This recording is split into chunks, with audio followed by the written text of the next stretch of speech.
This is The Other Future. I am Terry Tapp, your host.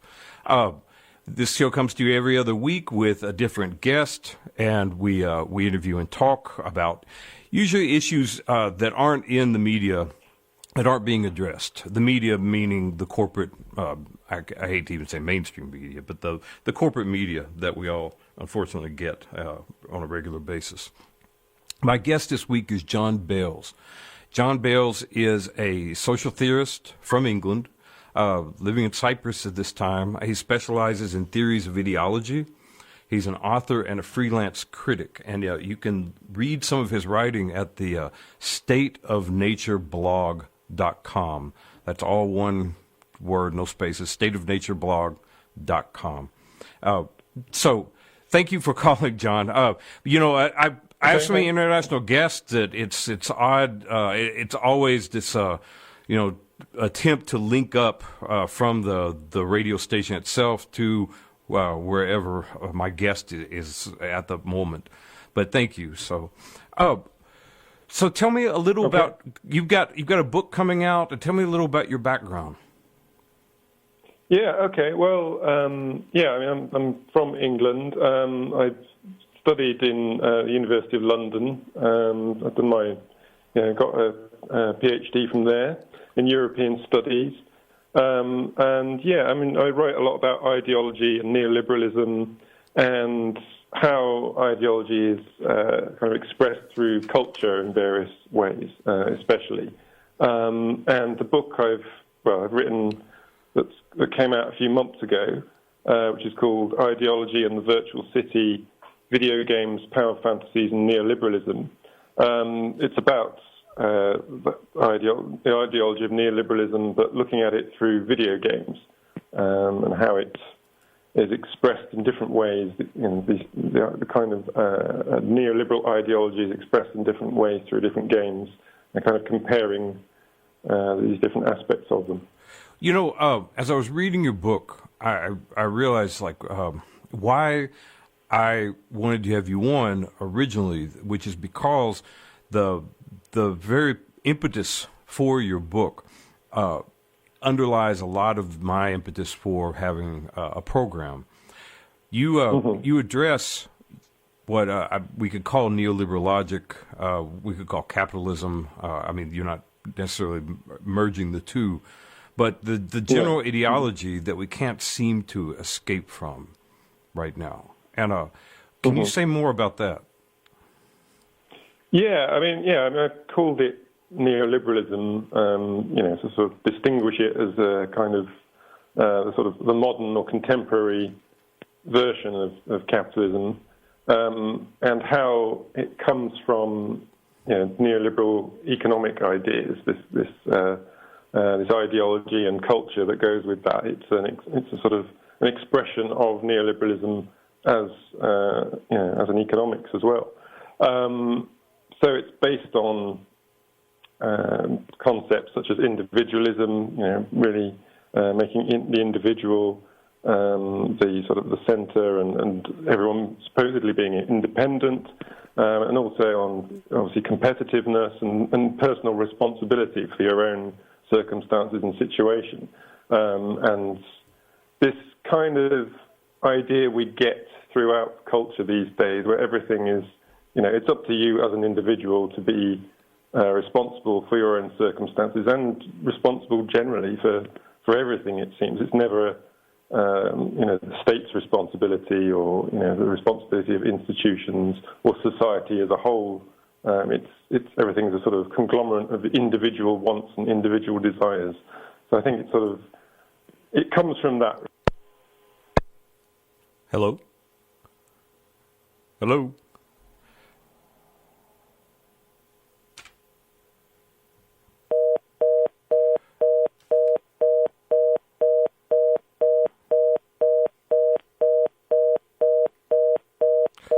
We seem to have lost Jon. We'll try this again. Okay. We'll try again and see if we can get him back. As I said, a lot of the guests I have are international, and as such, they, we have these problems periodically. Jon, are you back with us?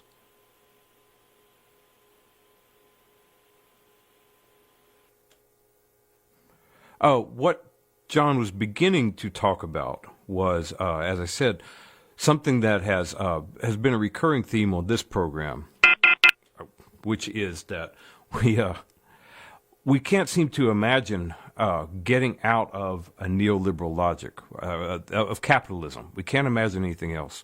I believe it was Zizek, but it's now a number of people that have said we could imagine the end of the world before we could imagine something other than capitalism. And you can see that, in the United States right now, as I was beginning to talk about our upcoming election, you could see that we're confronted with this problem of not being able to see a future that's different from what we've inherited from not only the mainstream media, but from the ideological framework that we've been given. Jon's book, hopefully he'll be back in a second, begins with an examination of that logic and takes it onward to video games so that you can look at it within that framework. What I liked about that, and I'll ask him when he hopefully can get back with us, is that when you look at our particular psychological makeup against the larger backdrop, the unconscious backdrop even of an ideology, there seems to be a blind spot where we can't progress imaginatively, and that's to me where we're trapped at the moment. I really appreciated the fact that Jon has a potential answer to that as he's examining these video games. So we'll try one more time here. Jon? Hello?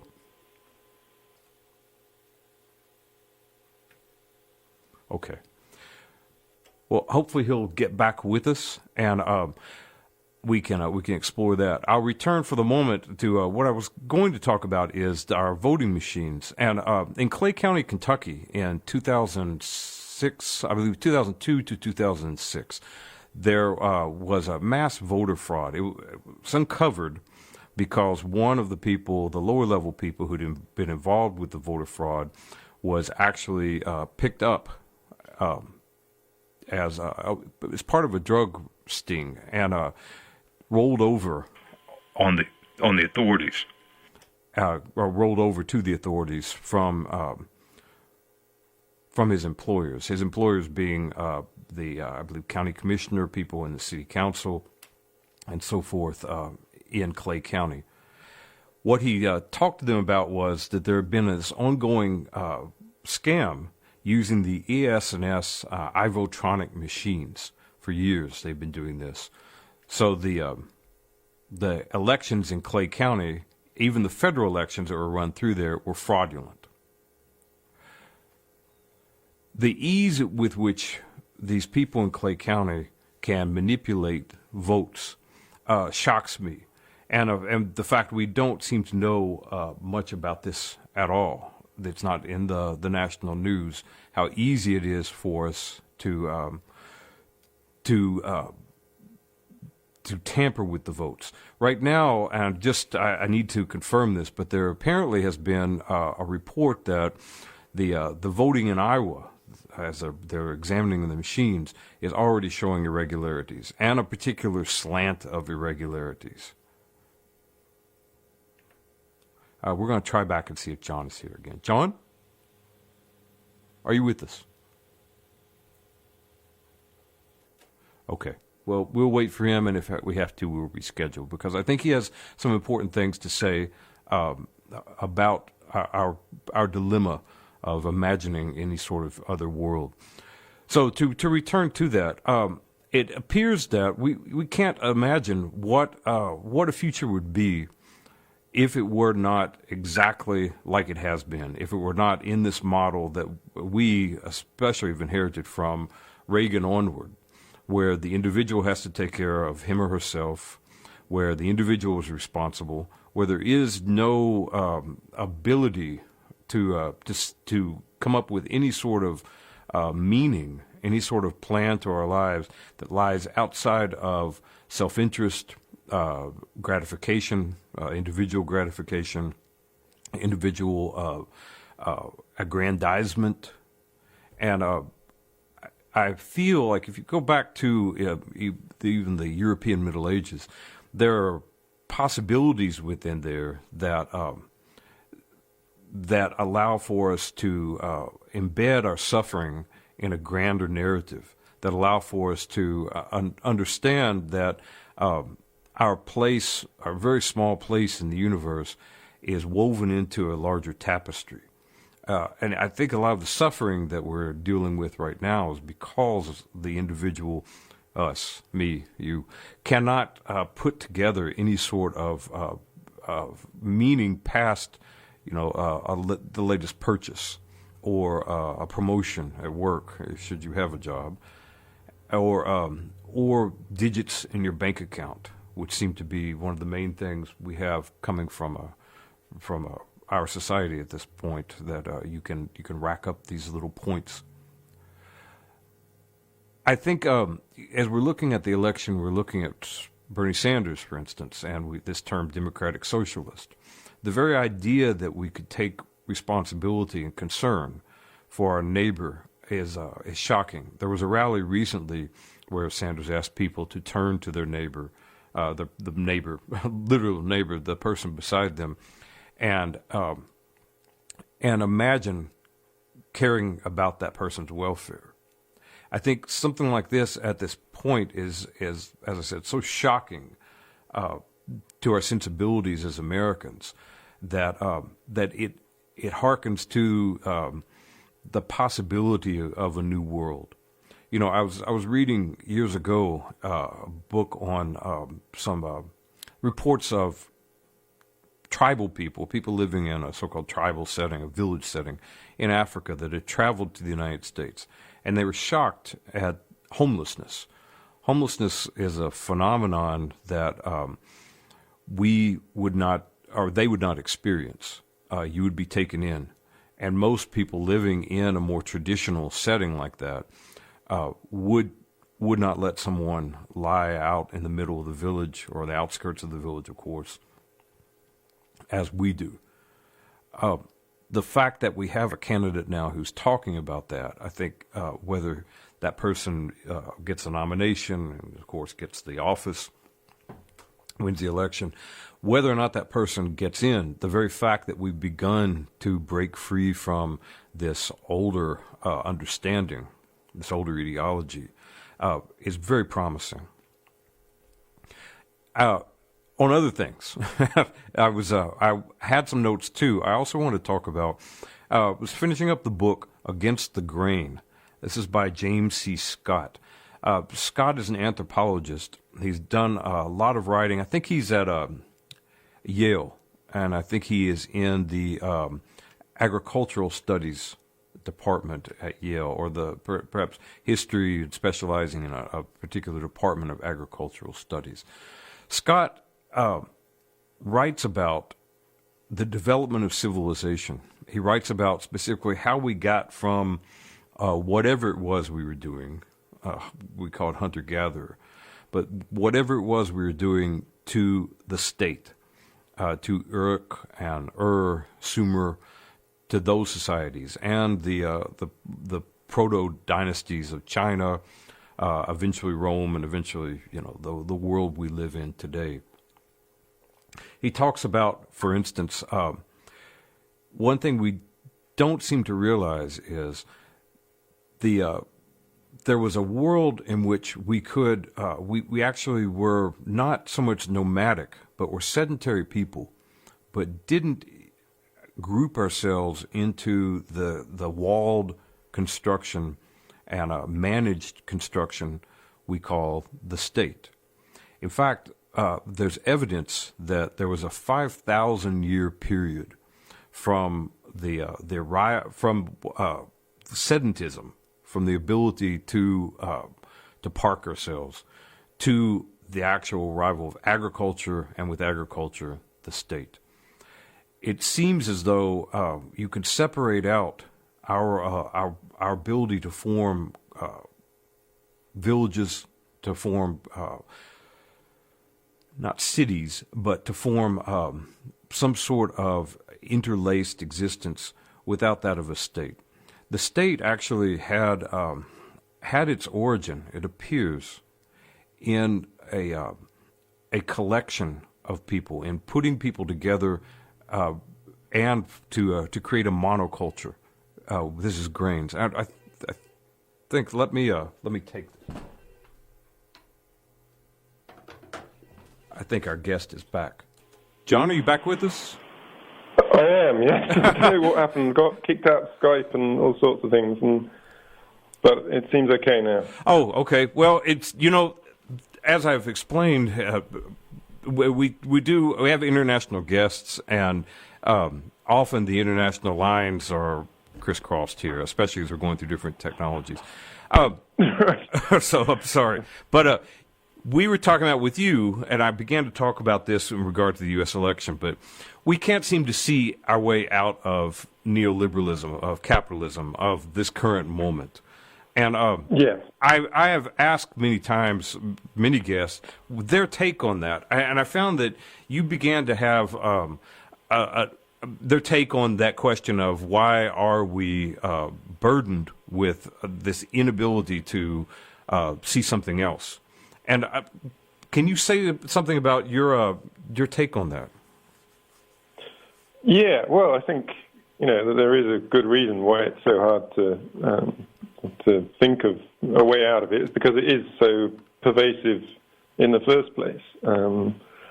So, yeah, I mean, it's hard to think beyond it. I mean, and one of the main sort of tenets of a neoliberal ideology is the idea that there is no alternative. Yes. And that is, one of the main kind of ideological sort of barriers that we have to deal with before we can even, think about introducing an alternative, is the possibility that there is one. And that's kind of the place we've been stuck for a long time now. I mean, one of the theorists that I've used quite a lot in the past, I've researched quite a lot in the past, is Frederick Jameson. And one of his main points, has always been since the 80s, when he was, sort of his theory of postmodernism, is how, with the impossibility of even imagining something else, that's the kind of point we're stuck in at the moment. We're kind of stuck in this eternal present. And his, kind of famous quote that it's easier to imagine the end of the world than the end of capitalism. It's James that said that. While you were gone, I mentioned that, and I attributed it to Zizek, but I'd actually he has also quoted it as well. But I think Jameson was the originator of that. Okay. So I mean that's the point, and I think so we've looked for quite sort of small kind of buds of possibility and hope a lot of the time. And in the book, what I'm doing with these games and with culture in general, I think, is to look at how they a lot of the time kind of reinforce the neoliberal ideology, neoliberal ideas of individualism, and the demands of neoliberalism to kind of manage our lives very successfully in so many different ways at once, through work and leisure and relationships and so on. Well, but also these kind of little shoots that come from that. These kind of you kind of see how the contradictions and how impossible it is to live according to neoliberal ideas. And so from that, it asks the question, what's beyond that? What can we do with that? Well, I took one thing I found interesting is your use of Zizek's idea of ideology, because to me this suggests a possibility out of this conceptual trap of neoliberalism, because that idea of ideology as a double-sided unconscious fantasy, so that basically it captures its own failure, and as you're just beginning to mention, there's no way to what I would consider successfully, in the ancient Greek sense, of excellence, live an excellent life under the ideology of neoliberal capitalism. You're bound to fail, and so yes, yeah. Mm-hmm. it brings us an explanation of that failure within the ideology itself. So there's no way mm-hmm. to actually break through, as you were saying. Everything's laid onto the individual. So any failure is actually a personal matter, and the That's ideology right, itself suggests ways out of that. I want you to talk about, you're talking about how that's reflected in video games and how it's partially reflected. Can you say more about that? Mm-hmm. Yeah, I mean, just to sort of a bit more detail about how these kind of demands work of neoliberalism. I think it's kind of an ideology that's, well, it's not like an ideology in a traditional sense of an ideology that, commands us to live a certain way and to have certain values and certain beliefs. It's an ideology that places a lot of different pressures on individuals at the same time to excel and succeed in all different areas of life at once. So we're supposed to work harder than ever and earn more money than ever, but we're also supposed to enjoy our social lives and keep up with consumer entertainment and also maintain good health and bring up a family and so on and so on. And all of that is supposed to be done not just in balance. It's not the idea of work-life balance, but everything is supposed to be done to an extreme, to an excellent level. And that's what makes it impossible. That's the kind of the contradiction of it. It's impossible to actually fulfill all that. But, yeah, as you just said, neoliberalism makes us responsible for that. So when we inevitably fail, we are supposed to feel the guilt for it. We get it's our fault, it's our responsibility. And also the social circumstances are our responsibility as well. It's up to us what we buy and so on, who we vote for is supposed to determine society, even though it has very little impact. Right. So I think what we have to do, what everyone does as individuals, we have to, that's kind of the background of our existence in a way at the moment. That's kind of the background of everyone's existence. And what we do is we try and reconcile those pressures in different ways. So some people, will focus on different aspects of that, prioritize different demands, and try to find fulfillment through those. And what I'm looking at with the games in the book is, 4 games I'm looking at in the book, all of which are set in sort of modern cities. And I think each one is kind of representing a different response to this neoliberal background, a different way of trying to reconcile this contradictory demand, trying to find a solution, but ultimately failing. And it's in their failure in the end that some kind of question is asked, therefore. Well, if that fails, if it still fails, you still can't imagine a way out of this, right. Even in a video game, even in an imaginary fantasy situation. Well, then what? So I think that's the one little kind of hint of an alternative that they kind of suggest. They kind of ask a question at the end because of their failure to reconcile this demand. Because of the incompleteness of their demand, as I understand. Yeah, even in a power fantasy, they still can't quite find real fulfillment. Right. Well, and that's within neoliberal terms.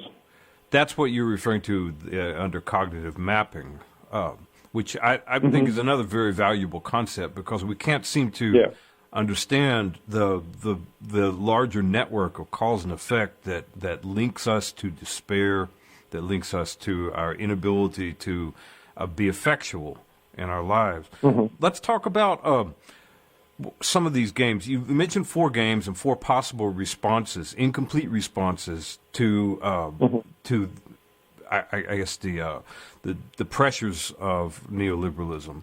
And I have to admit, I am not a game player, so my awareness of the intricacies, I mean, from your book I understand, but I don't play. But let's take, for instance, and say No More Heroes. Can you say something about what that game is and how it plays out into this idea of an incomplete power fantasy that helps us get past neoliberalism? Yes. Okay, that might be one of the more complex examples, but okay. Well, no, you can pick another if you prefer. No, that's fine. I think it's all fine. I mean, a lot of these games, like I say, they're all set in modern cities. So there's games like Saints Row and Grand Theft Auto, which is probably the one that most people would know about. Well, let's begin with Grand Theft Auto then, because I would like for people to be able to understand that. So let's begin with Grand Theft Auto. Okay.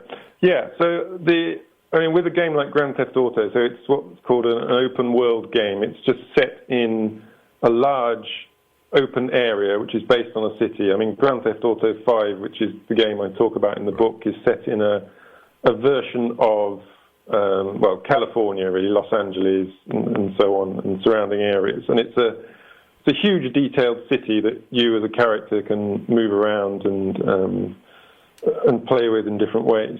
What I think about Grand Theft Auto is, I suppose one of the main things about it is that your character that you always play is a criminal, and the idea is always to become more successful as a criminal, starting off from quite low-level crimes. You go and get involved in bigger and bigger things until by the end of the game, the kind of success or winning point is being a major player, a major criminal of some sort. Mm-hmm. And the kind of city it creates is this city which, I think the kind of dominant sort of theme of Grand Theft Auto is cynicism, that's how I've sort of put it in the book. That Cynical it's a very cynical look at our modern reality. So everyone in the book is basically a villain, and in the game, is basically a villain. Everyone wants something from you. Everyone's obsessed with their own individual needs, individual interests. The way you move around the city even, not just the story, but the way you play the game, you can't really interact with people on any meaningful level. It's always aggressive. They always respond to you by attacking you or shouting at you. The main way of getting around in Grand Theft Auto, as the name suggests, is to stop someone in the car, pull them out of their car, and drive off in the car and go where you want like that. That's always been the kind of the main, its main kind of hook in a way. It's all about stealing and driving cars around. So everything about it is creating this idea of a modern world which is, dog eat dog. It's individuals always against each other. Everyone's obsessed with their own interests, but it's also kind of satirical. It is also mocking this as a capitalist thing. And you, as the main characters that you play, these criminals, they have this kind of cynical distance to this situation. So they can see how crazy the world is, how mad everything is, how stupid everyone is, and how obsessed everyone is with pointless, material things. Sure. But what they can't do is find any alternative. They are themselves part of that. They're just joining in. And this is a very Zizekian kind of understanding of ideology, the idea that, we know, but all the same, we know what the situation is, we can see how bad it is, but regardless, we keep doing it anyway. Right. So they end up being just as involved in this scenario as everybody else, whilst at the same time being able to mock it and, say how ridiculous it is, without actually stopping it or without looking for an alternative. And the game, I think, despite having this critique of capitalism, at no point does it ever kind of try to offer any kind of alternative. And I think therefore it is in the end sort of stuck within this neoliberal way of thinking of individualism and competitiveness. Right. And I think in the book you were saying the impossibility of resolving that, which is displayed in all these games. The impossibility itself points to something else, or points to a possible further resolution. Am I stating that correctly? Yeah, in a way, it's all you can do in the end is become. The power fantasy in the end of Grand Theft Auto is just to become the biggest criminal. Therefore, is to become one of the powerful elite. So for all its criticism of the system, the best you can do is become one of the big players in that system. Right. So it's still, at the end of that, well, is that enough? You're still stuck within the system you've been criticizing. Where's the way out of it? it's still, I think there's this question left over at the end of the game of, well, is that good enough? Is that really fulfilling? Is that the best you can come up with as a power fantasy? Right. And the fact that it has been criticising capitalism all the way through the game, it leaves that as a question. Well, what could you do with that? What is next? What else is there? But it doesn't answer it itself. It's unable to extract itself from this neoliberal way of thinking, I believe. Oh, do you see any games that that depict something other than a capitalist logic?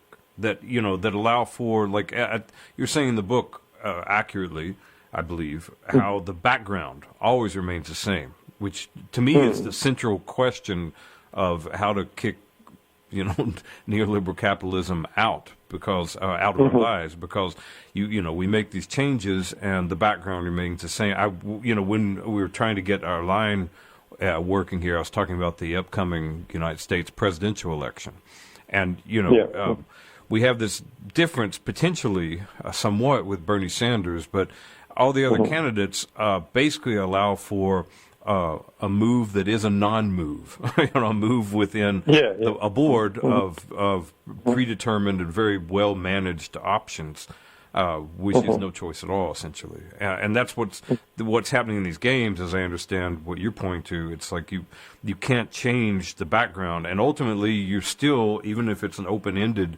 game, I forget what term you use for that, but it's pre-programmed. So you're still repeating this, performing this.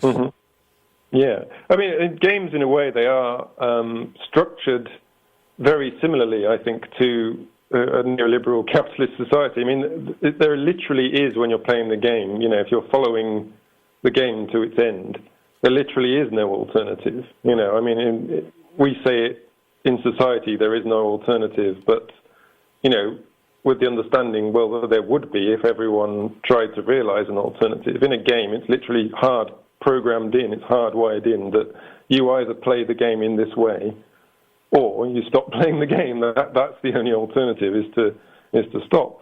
And a lot of what we do in games, because they're games, they have this very kind of instrumental way. They force us into this very instrumental way of thinking. I need to reach this objective. I need to get this item or something, or I need to go and get a key so I can unlock a door or something like that. And all I can think of is, right, I need to get the key to unlock the door. That's going to take me through the game. That's going to help me advance. And if I need to kill a character to get through it, well, I'll just do that because that's what's needed. It's a very kind of instrumental way of thinking. You don't stop to think of the moral repercussions because you don't have to. All you have to care about is your objective. And that's, in a way, what the kind of sort of technocratic consciousness of capitalism and neoliberal capitalism in particular. So I think there's not really a way out of that for games, but what I think they can do is kind of reflect on that themselves within the game and force you to kind of think about how you're acting and what you're doing. And I think, that does happen in some instances. Let me just think. So they're kind of... What was it? Yeah, so they sort of recognize the point of their own limitations and reference your role to make you think about what you're doing, your own complicity in the system. And the interactive element is very good in this sense because it allows you to show that even when you know that what you're doing is wrong, or even when you know that you're just acting in accordance with the rules of the game, it forces you to look at that, what you're doing. And in the end, what it does, it always gives you the possibility of not playing. And that is, sure. In real world terms, that translates into a kind of refusal. We can literally, in the real world as well, one thing maybe we can do to an extent at least is to stop playing the game. Right. Stop just participating, have a sense of refusal. That seems to me like a meta consideration, though. I wonder, as I examine, not only as I examine, but as I examine with other people as well, this question of how to have some alternate vision, however we want to phrase that, I look to culture. Specifically, I look to art to give me some clue as to how to envision a different world. And I wonder, when you're talking about these games, and basically the game is enforcing instrumentalism, as you're saying. So you have to have a defined objective. You have to advance as an individual. I wonder if the technology itself constrains us. Like if you went to let's say Paris after World War II or before World War II, and you're listening to a jazz concert in some club, and the club is underground, as people used to say. So you're having a drink, you're smoking something, you're listening to jazz.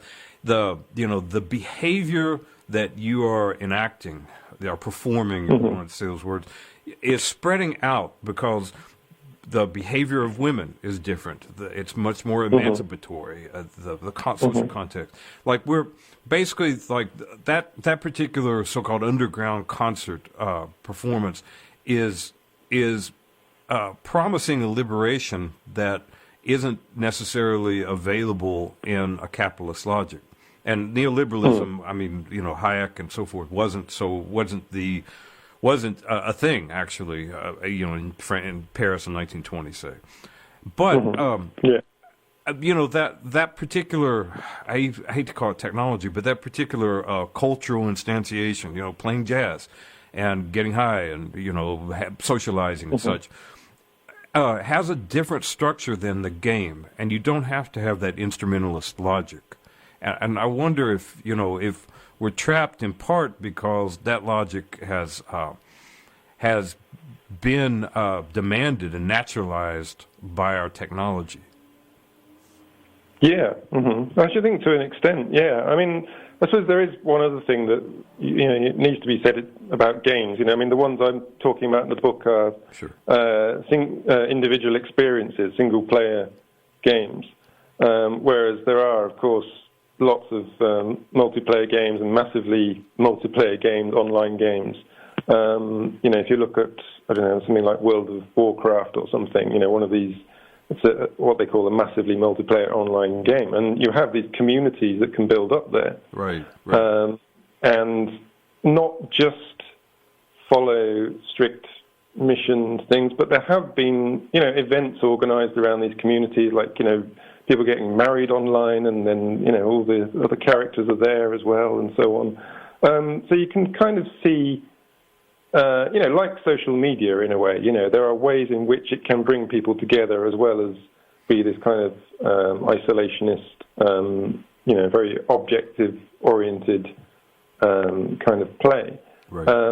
But, what I've looked at in the book mostly is that. It's this kind of single-player, objective-based playing. Which, a lot of games still are, of course. And even multiplayer games are often they're competitive, individuals against individuals or teams against teams, or even if they're cooperative, it's still the same kind of scenarios, like fighting against some kind of enemy, teaming up to battle, aliens or whatever. Right. They stick within the same kind of, sort of fascist kind of heroism roles. But, you can at least see there are these kind of potentials for people to come together and to form communities around these experiences.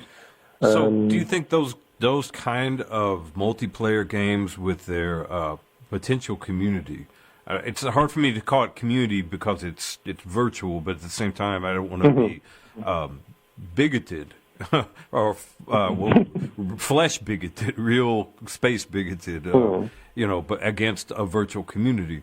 But I wonder, do you think those hint at a different possible resolution of our dilemma than the games you mentioned, Saints Row and No More Heroes, Grand Theft Auto, Persona 5? That those, I guess we call them communal games, might have a different logic to them? Yeah, I think they have they point in a different direction. They possibly suggest something else. They are at least, in a sense, collective. Well, they force enforce collective and encourage collective behaviour. Obviously, they're not politically sort of directed, but at least it's a kind of a beginning, working together as a team, not just because you're forced to for a job or something, but finding ways to come together. And I don't know, it does sometimes translate into, people then getting to know each other in real life. People who've met online and then, perhaps coming together in real life as well. I mean, it just has that collective sort of idea at its core. Whether or not that can actually lead to anything political, I don't know. But at least it has that. The other type of games, I think it's really limited to that idea of making you think beyond what is. It's that sure. Giving you some kind of utopian. Well, the idea of thinking about something utopian, not even giving you a kind of utopian image. There are very few games that I think would qualify as utopian. Yeah, I was going to ask you that. Are dystopian. But at least go ahead. That sort of sense that you might want to think about it. There might be a way out. There might be something you can at least consider, even though it doesn't suggest what that is. And I think that's kind of what they are able to do differently. So, do you, other than these multiplayer games, do you see any games that suggest anything outside of neoliberal logic? Yeah, well, I think it's. I don't think the games themselves can actually manifest that, I suppose, but I think they can suggest that it's possible outside of the game. I just played a game recently. It's kind of a comedy game called Journey to the Savage Planet, and you're an individual space explorer. You've been sent off by this corporation to explore this new world, find out what's there, life forms and so on. And it's kind of a satire on capitalism and the gig economy. They're just sending out this individual explorer with no real equipment to do this job, right. Not being aware of the dangers or whatever, you're expendable and so on. And all the way through the game, this is kind of reinforced. So what you're doing is exploring this environment, and it's very like other adventure-type games, where it's fun to play and to explore and to discover and, to find treasures and hazards and overcome them and stuff. So it's all the time it's fun, but it's all the time it's reinforcing this idea that you are actually just working for this corporation, and this corporation's designs on this planet are in the end probably to strip it of resources or to colonize it or something like that. Of course. So it's allowing you to question your motives as you go through the game, and even question the fact that you're enjoying what you're enjoying as you're doing it.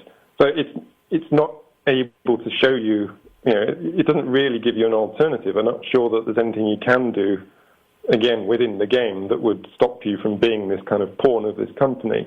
But I think it's sort of, it makes you reflect on it, and it makes you reflect on the idea in real life that when you're working a job or whatever, the role that you're playing in reinforcing the way things are and helping things to continue.